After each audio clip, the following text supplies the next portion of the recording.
ebintu obikola oli mulamu era bw'ogenda nga Katonda akuyise asalawo nga bakuzaala nti oli wafa myaka 92 nga Ssaalongo Sekandi John wafudde. Katonda ye yamanya, nange yamanya nti bwe ndikula ndifuna kati n'emyaka 62 namusabye nalwaddemu Katonda nyamba nyongerayo emyaka 25 tuze 88 sigenda kuyomba ate yakkiriza namponya. Akati ebintu bya taata mba nina kubibuulira mmwe sigenda byogera kuba tulina okumusabira. Akoze buli kimu, nze amaanyi ge nnina mu kukulembera Mukono Municipal Council ga basajja ngono kata ani Ssaalongo John Sekandi yabeerako esseeta nga watuula wentuula byayogera byempuliriza byembulira abantu nti ngenda kukola kino taata Ssaalongo yakolanga kino. Era bwe yafudde bwe nagambye omuwanika wange nti taata afudde njagala ssente ezigenda okumuziika bazimpadde nzize nazo ngenda zikwasa ono katalika. Byo simanyi nti oli mutu wa Ssaalongo ono mukwano gwange nnyo anjagala nnyo pate simanyi nti oli mutu wa Ssaalongo ono katalinga kuyita Katali James Fisheries Officer nga byemumanyi yewe nakulabye ng'olanga Ssaalongo ku radio nenkankana amaanyi ne gaddamu n'empulira. Kyenjagala okugamba mwenna abaliwa mubeerenga mugondera kanisa, muba abakulembeze ba kyaki ekitiibwa, temubatya mubawe ekitiibwa, mubagondere.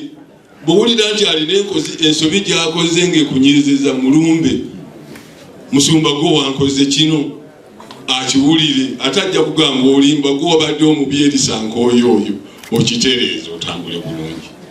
So sijja kwogera mu byabufuzi era nkomyawo era sente nzireese netuzibe taata utambule bulungi.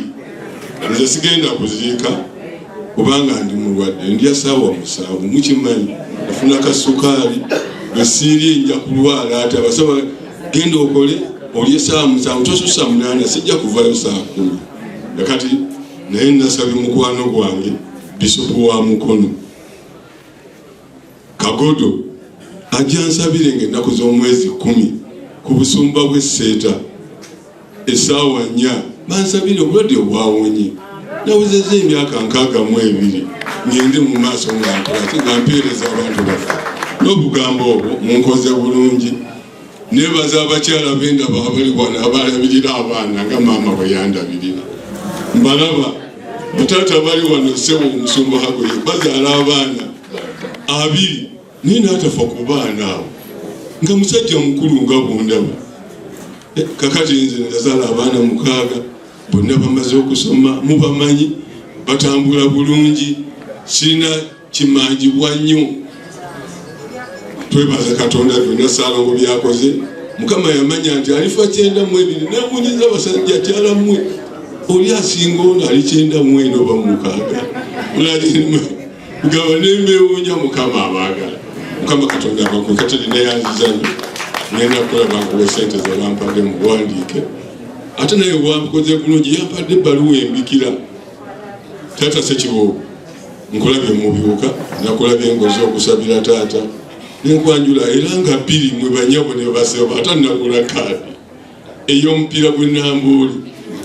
Nze mbakeera ffe tugenda tambula kuva sseeta bwe naakoyera weyogerere siigi ninja kuyingira Ennambooli.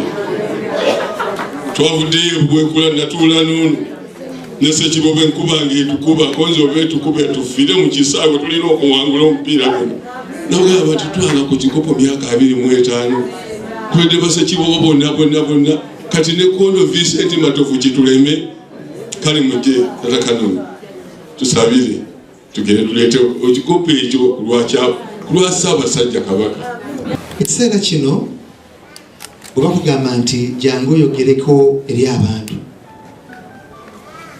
buli muntu afuna endowooza ye. Eriyo n'alowooza nti ekyo kya byabufuzi kubanga ffe bannabyabufuzi tulina okusoomoozebwa. Buli otuyimirira mu maaso gammwe mutulabamu okusaba bululu. Kati ne neebuuza ennabuti ensuube mu maka ga kitange Sekandi ngenda kusabayo kalulu ki siina kalulu kensaba wano naye nina ensonga enkwatako ey'obulamu bwange. Manyi nti buli muntu alina kyawulira eri Ssaalongo John Sekandi katali kabbe. Nina bwe mpulira neero n'abaana be yazaala ab'entumbwe nabo balina kye bawulira. Ssaalongo John Sekandi bonna babyogedde. Nze ndi mutabani w'omugenzi walakira Jojuberia musajja Kambwe. Era ekibanja kya kitange kyawula na kya Ssaalongo John Sekandi ono agalamidde wano. Tukuze ng'olwawuna okutegeera oba eno banzaalayo oba tebanzaalayo, si nze nzekka naye ng'abaana bava mu maka ag'abiri oba asatu. Era si kya kyewuunyo nti Ssaalongo John Sekandi wadde nga n'abaana ab'omuntumbwe bw'atuuka ate alina Kabanda gw'abadde yeesiga ennyo ate gw'ayagala ennyo ng'omwana we. Ng'awaziza emyaka 9 nga sisonze wadde 10, abaana yabagamba omukolo gwange okubeerawo omugenyi omukulu gwe njagala mwana wange Kabanda yababeera omugenyi omukulu. Ekyo nga kyewuunyisa. Ne natuula nga siwera, Basemusamba bakulu bange weebali, bano bakulu bange bannakandi weebali, naye abagamba njagala Kabanda yaba abeera omugenyi omukulu mu kujaguza obulamu bwange. Ne Sekandi kye yali ategeeza yali atusiibula, kubanga we yamalirizwa omukolo ogwo yagamba kakati ne bwenfa siina kyemmanja mu bulamu bwensi. Naye ng'ebyabyogera akugamba omugenyi wange omukulu nga nkomekereza olugendo lwange olw'obulamu mwana wange Kabanda Robert Peter.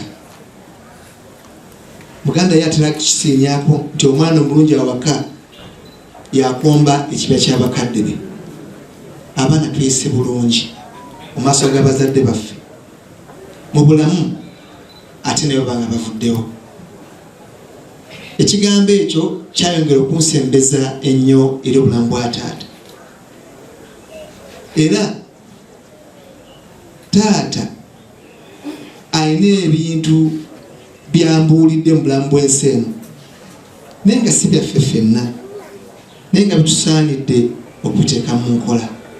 Era njagala kwebaza, simanyi lwaki naye eyatereka ebiwandiiko bya taata simanyi bawe yamugamba, era yazze nga nnoonya yaganye okubikwasa ab'ekika n'aŋŋamba baŋŋamba nkuwa ebiwandiiko bino obiwa ab'ekika, lwakuba natendewaliddwa. Nange nabikutte ne mbagamba tobimpa, tugende onnyambe obibakwase ne kasitanga wendi kye twakoze mu maaso g'abakulu b'ekika. Ekyo kitegeeza bwesigwa. Kitegeeza ki? Bwesigwa. Bannange abazadde abatuzadde naddala kati bino ng'ebyensi bino tebimala, tubigendamu ne naffe tulina gye tuva. Tulina obulamu bwaffe. Bw'obeera awo ondabanga Kabanda w'obululu, naye si kyekyo kanange nina kyendi. Nina obulamu obwange, nina abanzadde abandabamu obuvunaanyizibwa obwo. Tukolenga bwe tutyo tuleme kwerabira gye tuva, tusse omuwendo ku mirandira gyaffe. Njagala kumaliriza nga neebaza obulamu bwa taata Ssaalongo John Sekandi. Tosobola kulekeraawo ogera ku Ssaalongo John Sekandi mu bisaawe eby'enjawulo, naye kyemutenderezaako bakadde bafaawo wonna wonna, naddala omutala guno ekintu ekibadde kisingako okubeera ekizibu ntalo za bibanja n'amataka. Ssaalongo John ku lusalosalo lwe ne muzeeye walakire yawummula, ffe tetwekubangako ng'abaana, tetwekubangako, situlabangako bataata baffe nga bayombera nsalosalo za bibanja na ttaka. Ekyo mwali kikubiddeko mu ngalo. kubanga Omuganda aba n'ebyobugagga bisatu ebikulu. Mulimu abaana, abakyala n'ettaka. Talwaniddeko ku ttaka. Ate wadde na kibanja kimu wansi eri twayitangayo wa Mubiru wa Dalausi ne babibba Salongo John tiyayomba. Baana mmwe ku kitono ekisigaddewo ku taata byalese mu butono bwabyo tuwe omuwendo tukuume ekitiibwa kya mukadde waffe tuleme kululunkana na kulwanira byabugagga.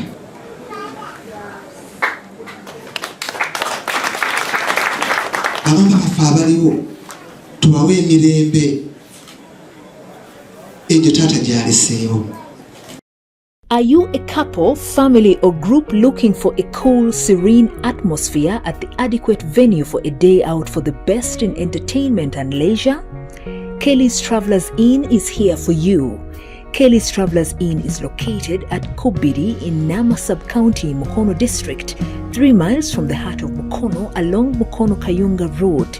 Just 17 miles from Meta Golf Club and only 26 miles from Uganda Golf Club in Kampala, Kelly's Travelers Inn offers the best choice for revelers looking for undisturbed peace, quiet and rest.